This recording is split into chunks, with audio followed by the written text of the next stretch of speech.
আসসালামু আলাইকুম রহমতুল্লাহি ওবরাকাতু।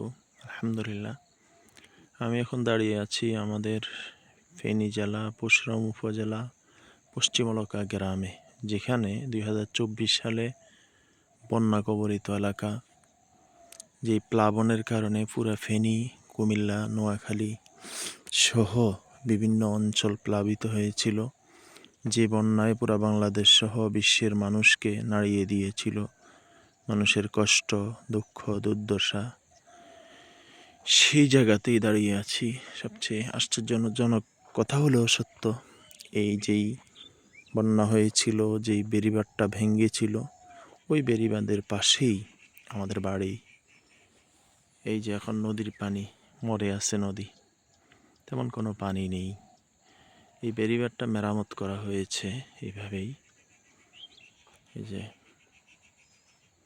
দেখতেছেন মাশাআল্লাহ। এই মোটামুটি এখন পানি নেই, শীতকাল চলে আসছে, শীতের আমেজ, কুয়াশাচ্ছন্ন পরিবেশ। ফজরের নামাজের পর একটু হাঁটতে আসলাম, ঘুরতে আসলাম।